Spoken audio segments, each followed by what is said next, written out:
Olá, irmãos, muito boa noite para todos. Mais uma vez, nessa noite de quarta-feira, estamos juntos para celebrarmos ao Senhor, para orarmos uns pelos outros, para suplicarmos a graça e a bênção do Senhor sobre nós. Oração é algo que sempre fez parte da vida da igreja, desde o seu início. Aliás, desde que Jesus Cristo esteve com os apóstolos aqui nesse mundo, ele então estabelece esse tempo de oração para a vida dos seus filhos. Jesus, por vezes, saía para algum lugar para orar, levava consigo os seus discípulos e eles então estavam juntos em oração. Quando a igreja começa, então os discípulos eles dão seguimento à pregação do Evangelho, mas eles também focam a vida de oração. Eu queria então ler Atos capítulo 2, começando do versículo 42, onde nós temos a maneira como vivia a igreja, o comportamento da igreja nos tempos primitivos. O texto diz: e perseveravam na doutrina dos apóstolos, e na comunhão, no partir do pão e nas orações. Em cada alma havia temor, e muitos prodígios e sinais eram feitos por intermédio dos apóstolos. Todos os que creram estavam juntos e tinham tudo em comum. Vendiam as suas propriedades e bens, distribuindo o produto entre todos à medida que alguém tinha necessidade. Diariamente perseveravam unânimes no templo, partiam o pão de casa em casa e tomavam as suas refeições com alegria e singeleza de coração, louvando a Deus e contando com a simpatia de todo o povo. E enquanto isso, acrescentava-lhe o Senhor, dia a dia os que iam sendo salvos. Então a igreja tinha um comportamento perseverante. Eles tinham um fundamento que era a doutrina apostólica. Aqueles homens receberam o ensino diretamente de Jesus Cristo. Agora eles estavam propagando a graça salvadora, que o fundamento era a morte, o sepultamento, a ressurreição de Jesus Cristo, sua ascensão para o céu com a promessa de que um dia voltará. Esse era o fundamento sobre o qual a igreja do Senhor estava sendo construída. Esse é o fundamento sobre o qual a igreja de Cristo ela permanece até hoje e ela continua sendo construída, pois aqueles que já se converteram a Cristo estão pregando esse evangelho que salva, esse evangelho que transforma, cujo fundamento é o Senhor Jesus Cristo. O outro comportamento da igreja, além dessa perseverança sobre esse fundamento apostólico, cujo fundamento era Cristo, era a vida de oração. Eles tinham essa atitude perseverante de oração herdado do judaísmo, uma vez que os judaicos oravam 3 vezes por dia. Então isso se insere na vida da igreja. Você vai encontrar os apóstolos orando 9 da manhã, meio-dia e 3 da tarde, porque essa era uma prática dos judeus e isso então se tornou a prática da vida da igreja. A oração continua sendo também uma necessidade que nós ainda temos hoje em nossos dias e que nós devemos praticar o tempo todo. Mais tarde, o apóstolo Paulo vai dizer que nós devemos orar sem cessar. Cada dia em oração, cada dia colocando diante do Senhor nossa vida, a vida dos outros, orando por aqueles que ainda precisam crer em Cristo também como Salvador de suas vidas. Vamos orar então. Pai, nós te louvamos, Senhor, nós te agradecemos pela Tua palavra. Nós te louvamos, ó Deus, pela graça do Senhor sobre as nossas vidas, pelo privilégio que nós temos, ó Deus, de conhecer a Tua palavra e de sermos edificados, Senhor, por meio dela. Nessa noite, Senhor, em que nós nos reunimos, ainda que de maneira virtual, para orarmos uns pelos outros, para intercedermos, nós queremos, Pai, te agradecer e nós queremos te bendizer e te glorificar, ó Deus, porque somos sua igreja, somos o teu povo, somos rebanho do teu pastoreio. Abençoa cada um daqueles que estão conosco nessa noite. Ajuda-nos, ó Pai, dando-nos da tua graça, da consolação, do teu Espírito, do teu favor sobre nossa vida a cada dia. E assim, Pai, nós te pedimos também que o Senhor nos purifique, nos perdoe de todos os nossos pecados e imperfeições, a fim de que nós estejamos, Senhor, sempre dignos diante do Senhor, celebrando a Ti com integridade em nossos corações. Assim, Pai, nós te oramos e nós te agradecemos, no nome santo de nosso Senhor e Salvador Jesus Cristo. Amém. Ok, vamos então para o nosso momento de louvor. Logo depois voltamos para o tempo de meditação da palavra e também de oração.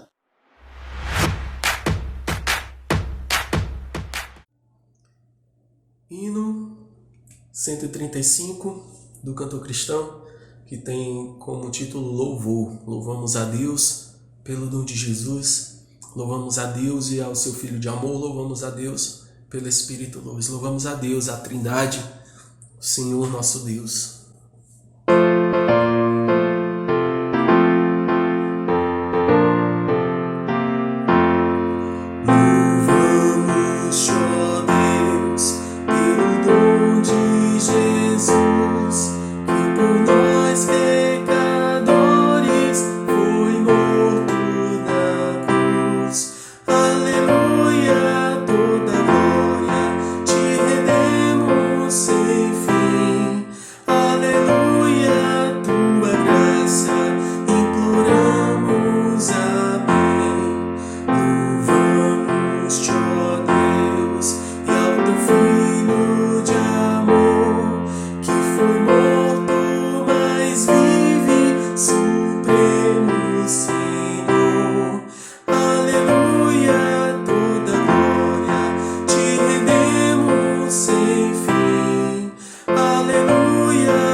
Palavra escondi,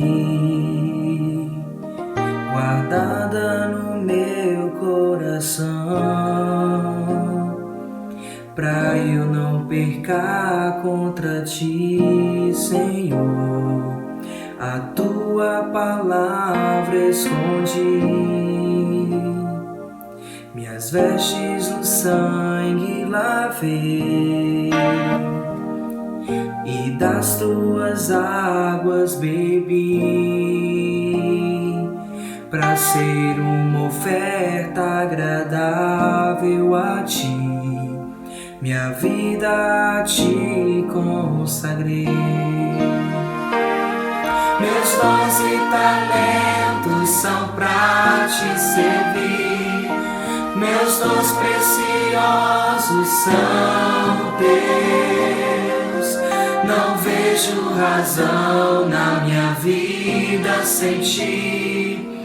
Tu és meu Senhor e meu Deus.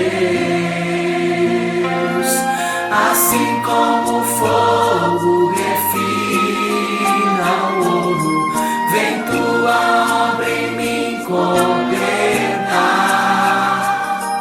até que o mundo possa ver tua glória em meu rosto brilhar.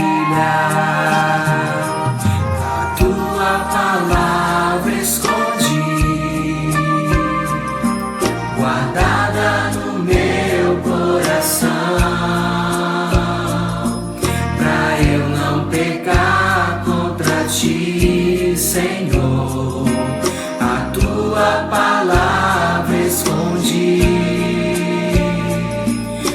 Minhas vestes do sangue lavei e das tuas águas bebi, pra ser uma oferta agradável a ti, minha vida a ti consagrei. Meus dons e talentos são pra te servir, meus dons preciosos são teus.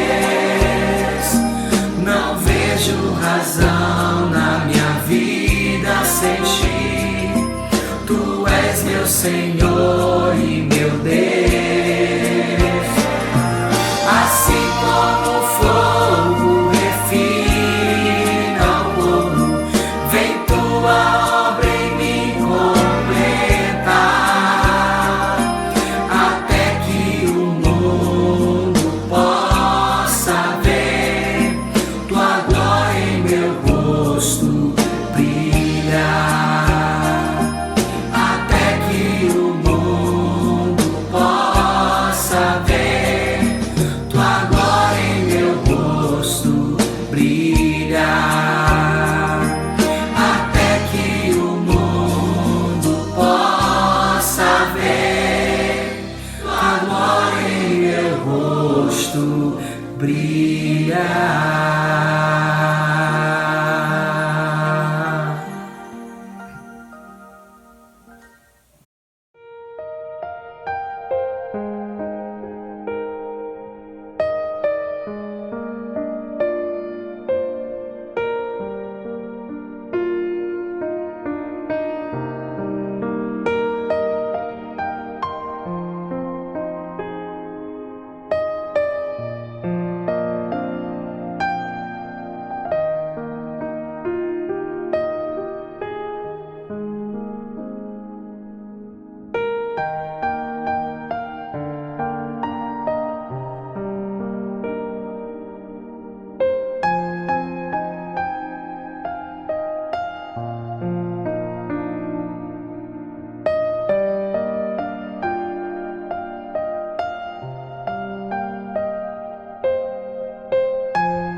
Ok, meus irmãos, depois desse momento de louvor, de adoração, vamos meditar um pouco na palavra de Deus hoje à noite. Eu gostaria de ler João capítulo 14, começando no versículo 1 até o versículo 3.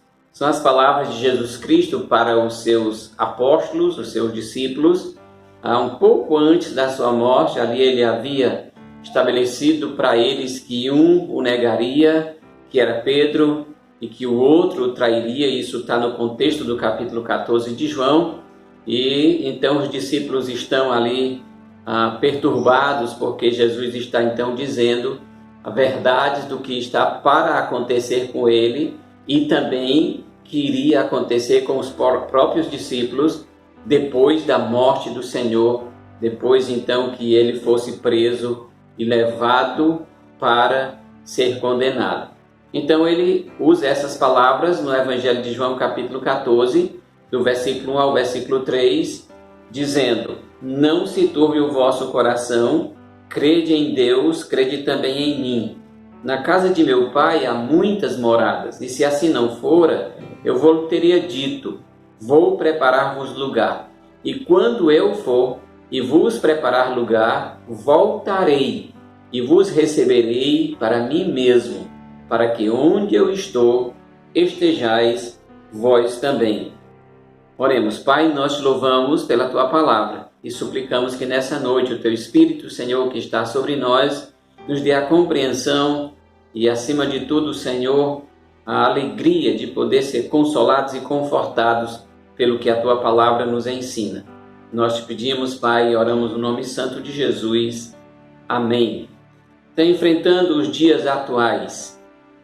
Sem dúvida alguma, todos nós temos sentimentos distintos nesses dias. Os sentimentos em cada um de nós, no coração de cada um de nós, diante da situação vigente diante da situação que nós estamos enfrentando, cada um de nós tem um sentimento que é distinto do outro. Até podem ser parecidos, mas não necessariamente o tempo inteiro os sentimentos que eu tenho diante da situação que nós estamos vivendo são exatamente iguais aos seus. Então, vários sentimentos povoam o coração da humanidade em nossos dias, das pessoas aqui em Fortaleza, nossa cidade, das pessoas no nosso estado, no Ceará e no nosso país, Brasil. Sentimentos que estão, então, levando as pessoas a terem um coração, muitas vezes, perturbado. Então, toda essa pandemia que nós estamos vivendo, ela tem gerado uma experiência, digamos, ímpar na vida pessoal de cada ser humano. Então, cada ser humano vai reagindo de conformidade com a situação que se apresenta diante dele.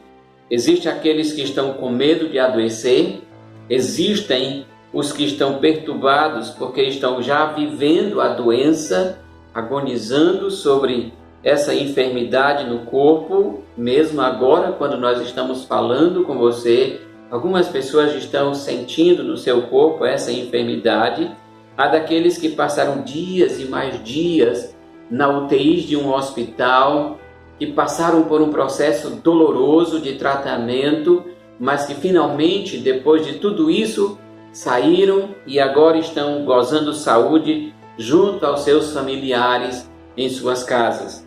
Mas há ainda os que estão de luto porque perderam um ente querido. E olha como pessoas têm morrido nesses dias, como famílias têm experimentado uma sensação tão ruim, tão dolorosa de ver o seu ente querido indo para o hospital, não tendo mais nenhum contato com ele, e quando finalmente recebe a notícia de que ele morreu e que dali mesmo tem que levá-lo para o sepultamento. Sem dúvida, isso tem sido muito doloroso para todos nós, para aqueles que já perderam parentes, amigos, como nós temos perdido.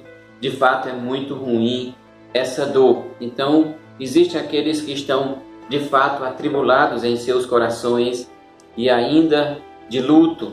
Enfim, nós vivemos um momento, irmãos, na história da humanidade, na qual os corações estão perturbados. Quando nós olhamos ao nosso redor, quando nós ouvimos as notícias, os noticiários, as informações que recebemos a cada dia, elas de fato têm levado os seres humanos, na atual situação, a uma perturbação no seu coração. E a pergunta então é: o que fazer diante dessa situação? Como nos comportar diante dessa situação? Como eu e você, que cremos no Senhor Jesus Cristo, que disse essas palavras: não se turbe o vosso coração, não se perturbe o vosso coração. Como é que eu e você devemos então reagir a essa situação?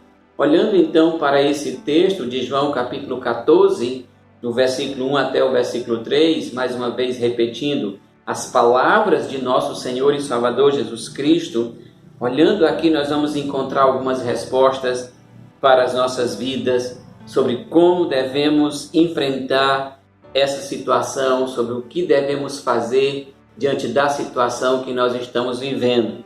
A primeira resposta a essa pergunta é que nós devemos continuar crendo em Deus. Jesus diz no versículo 1, não se turbe o vosso coração, creiam em Deus, creiam também em mim. Ou crerdes em Deus, crede também em mim. Nenhuma circunstância, irmãos, por mais adversa que ela seja, pode roubar a nossa fé na pessoa bendita de Jesus Cristo. Nenhuma circunstância, por mais adversa que seja, pode roubar a nossa fé da pessoa de Deus, aquele que nos amou e nos amou de tal maneira ao ponto de entregar o seu próprio Filho por nós. Jesus profere então essas palavras, como eu já disse, para os seus discípulos um pouco antes da sua morte. E o Senhor sabia exatamente aquilo que estava por vir, tanto para a vida dele, como para a vida dos seus seguidores, dos apóstolos ou dos santos apóstolos que seriam os responsáveis pela propagação do Evangelho logo depois da partida de Jesus Cristo. Tudo estava então tramado quando Jesus diz essas palavras para os discípulos, tudo já estava tramado para que ele de fato fosse morto. Tudo já estava preparado pela uma ação do próprio Deus, estabelecendo essa caminhada no final do seu ministério terreno. Satanás já tinha entrado no coração de Judas. Judas já estava planejando como entregar, como vender a Jesus Cristo, e Jesus já avisara para eles que um de entre eles seria o traidor. Jesus Cristo já avisara para Pedro que ele o negaria 3 vezes. Então todas essas informações perturbou o coração dos discípulos. Como Jesus conhece o homem, como Jesus conhece o ser humano, como ele conhecia perfeitamente aqueles que o seguiam, ele olha para aqueles homens e diz: não se perturbe o coração de vocês. Crede em Deus, crede também em mim. Creio no Senhor Deus, creio também em mim, é a palavra de Jesus Cristo. A ideia aqui é, já que vocês confiam em Deus, continuem confiando também em mim, de Jesus Cristo. Eu estou para ser morto, mas a minha morte não é necessariamente o fim da confiança, ou ela não estabelece o fim para a confiança de vocês em mim. Continue crendo em Deus.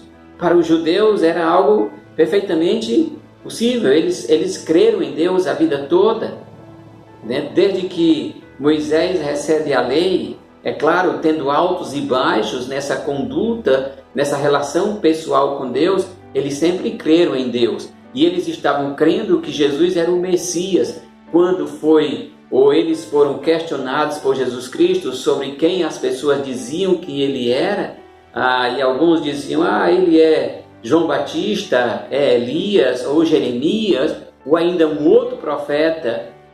Jesus olha para os discípulos e diz: e vocês, quem dizem quem eu sou? E Pedro então, ele dá uma resposta acertada naquele momento, dizendo: tu és o Cristo, o Filho do Deus vivo. Quando Jesus então os anima para continuar crendo em Deus e também os anima a continuar crendo nele, ele está dizendo: a minha morte não impõe um fim à confiança de vocês em mim.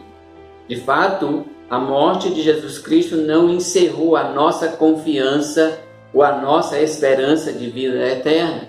A sua ressurreição, a sua ascensão, a promessa da sua vinda a esse mundo nos enche de toda essa esperança.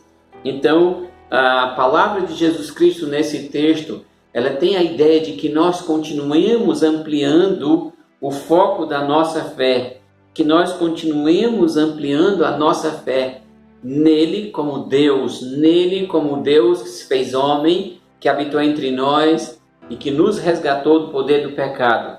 Então Jesus apresenta aqui, irmãos, como remédio para um coração perturbado a fé. Ele disse: diante das perturbações que os discípulos estavam enfrentando, a fé era o remédio. Diante das perturbações que nós enfrentamos nesses dias, diante das circunstâncias que de repente desabaram sobre nós, que perturbam sim o nosso coração, nós precisamos ter fé, um remédio para a perturbação do nosso coração. O nosso coração não pode permanecer nessa perturbação. O nosso coração não pode entregar-se a essa perturbação, mas nós precisamos, pelo contrário, ser voltados em nossa mente, em nosso coração, para Deus, para o seu Filho Jesus Cristo. Nós precisamos continuar crendo no Senhor, nós precisamos continuar crendo no Deus que nos ama, no Deus que é o Deus de toda consolação.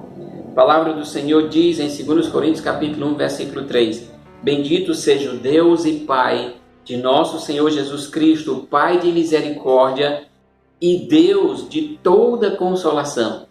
Então é Deus quem nos consola com toda a consolação. Ele é um Deus de misericórdia, Ele é um Deus de toda consolação. Dessa maneira, então, apesar de todas as circunstâncias que nós estamos vivendo, e mesmo que o seu coração ele esteja perturbado, continue crendo em Deus. Continue buscando o consolo que vem dele para a sua vida. Mesmo que em dados momentos o nosso coração fique perturbado, como estava perturbado o coração dos discípulos naquele dia em que Jesus fala com eles, o ânimo que Jesus está dando para os discípulos é o mesmo ânimo que ele dá para mim e para você hoje. Continue crendo em Deus. Continue crendo em Jesus Cristo como Salvador. Continuemos, irmãos, a buscar consolo e paz que vem do Senhor para a nossa vida. Tem uma segunda resposta nesse texto sobre a pergunta o que fazer diante da situação que nós estamos vivendo. E essa diz que nós devemos nos apegar à promessa de Jesus Cristo. Apegue-se à promessa de Jesus Cristo. Qual é a promessa que ele nos faz nesse texto?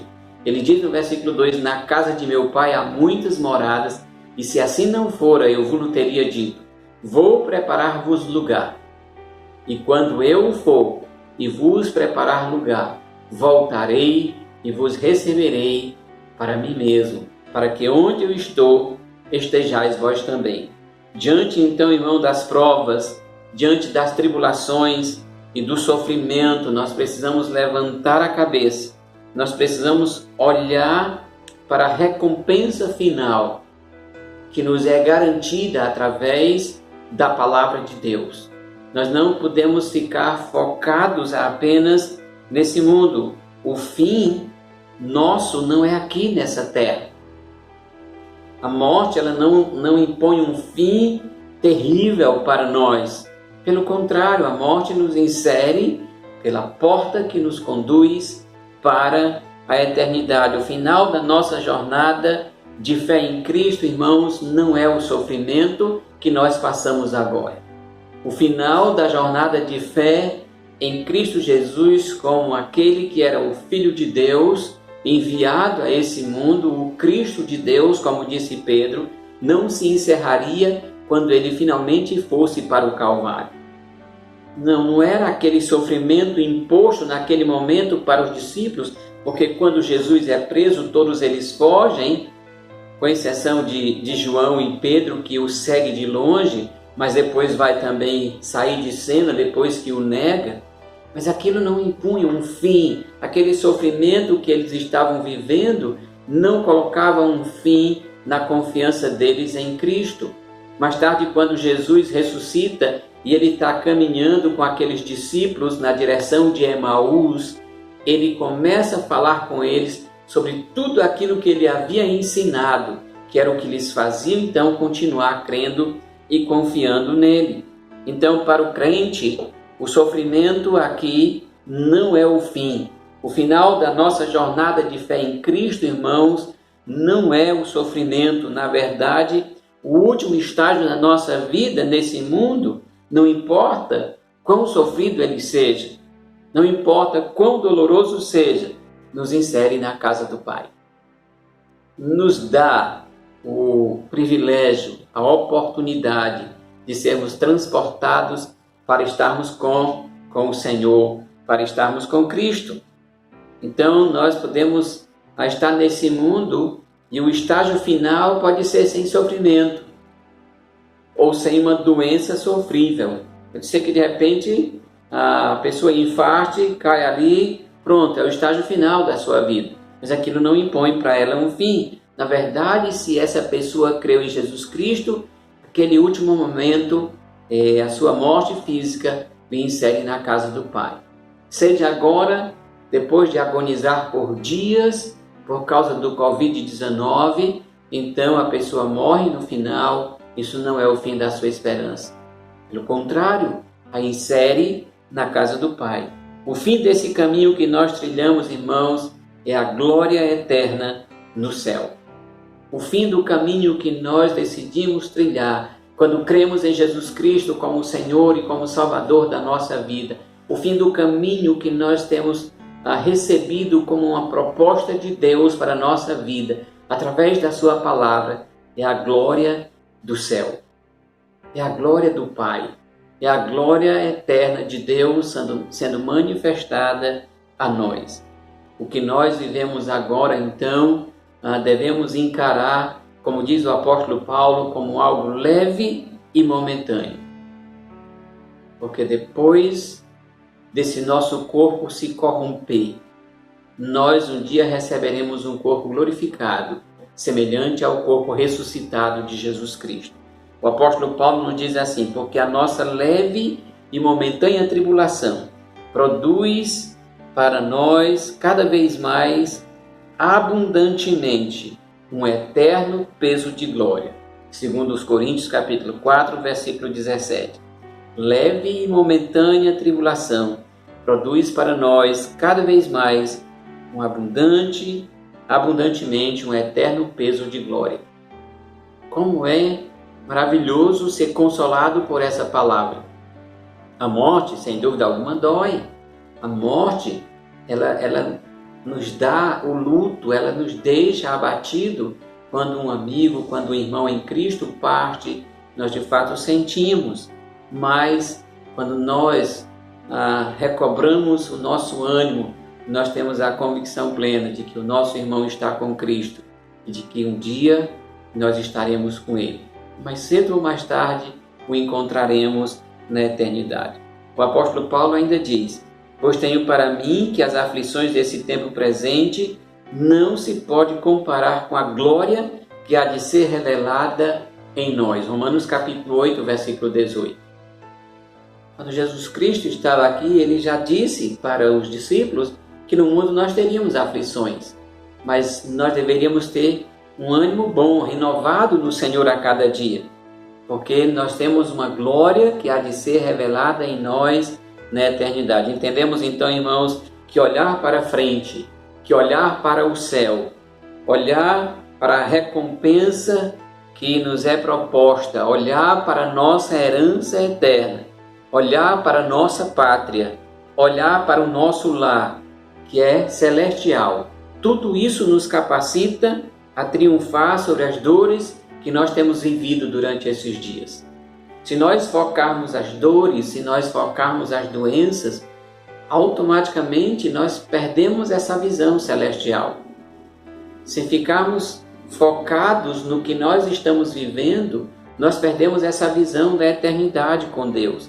Mas quando nós olhamos para frente, quando nós olhamos para o céu, quando nós contemplamos a pátria celestial que nos é prometida pelo Senhor, quando nós contemplamos a palavra de Deus que nos diz que o Senhor foi preparar lugar para nós, então nós somos animados a triunfar sobre as dores que nós estamos vivendo nesses últimos dias. Então é maravilhoso saber que ainda que nós estejamos passando por um momento tão difícil, por momentos de tantas dores, de tanta tribulação, de tanta angústia, nós temos como garantia a casa do Pai, o lugar onde nós somos amados e aceitos, não pelo que temos, mas pelo que nós somos, e isso pelo que o sangue de Jesus Cristo fez por nós. Que verdade consoladora! Saber que nós não caminhamos para um fim triste, mas para um fim glorioso. A palavra do Senhor diz assim: porquanto o Senhor mesmo, dado a sua palavra de ordem, ouvida a voz do arcanjo, ressoada a trombeta de Deus, descerá dos céus e os mortos em Cristo ressuscitarão primeiro. Depois nós, os vivos, os que ficarmos, seremos arrebatados juntamente com Ele entre nuvens para o encontro do Senhor nos ares. E assim estaremos para sempre com o Senhor. Consolai-vos, pois, uns aos outros com estas palavras. 1 Tessalonicenses capítulo 4, versículo 16 ao versículo 18. O Senhor virá, irmãos, e o Senhor nos levará para a casa paternal. Prepare-se para isso. Ele disse: quando eu for e vos preparar lugar, voltarei e vos receberei para mim mesmo. Dada a palavra de ordem, ressoada a trombeta, os mortos em Cristo ressuscitarão primeiro. Os vivos, aqueles que ficarmos até esse dia, seremos transformados e encontraremos com o Senhor nos ares e entraremos nas mansões celestiais. Nos animemos com essa palavra. Enchamos, pois, o nosso coração com essas palavras de ânimo que vêm do próprio Cristo para nós, dizendo: não se perturbem o coração de vocês. Aqueles discípulos abatidos e tristes, turbados em seus corações, foram consolados, foram revestidos com o poder do Espírito Santo, confiaram em Cristo, proclamaram o seu nome mundo afora. Eles enfrentaram, irmãos, as turbulências da vida, as perseguições que vieram sobre eles, mas fizeram isso com ousadia. Pela fé em Cristo, eu e você também podemos passar por esse momento com contentamento nele e enfrentando com ousadia as turbulências sobre as quais nós estamos vivendo. Eles viveram como peregrinos e juntaram para eles tesouros nos céus. Essa é a ideia para a igreja. É dessa forma que nós precisamos então enfrentar esses dias atuais. Não deixando que a perturbação tome conta do nosso coração, mas crendo em Deus. Não apegados à doença, mas apegados à promessa de Jesus Cristo. Que essas verdades, irmãos, da palavra de Deus console e conforte o meu e o seu coração a cada dia, e que nós passemos por esses dias de uma maneira tranquila, confiantes e plenamente satisfeitos no Deus a quem nós servimos. Que o Senhor te abençoe, que a sua graça e a sua consolação esteja sobre a sua vida. Vamos orar.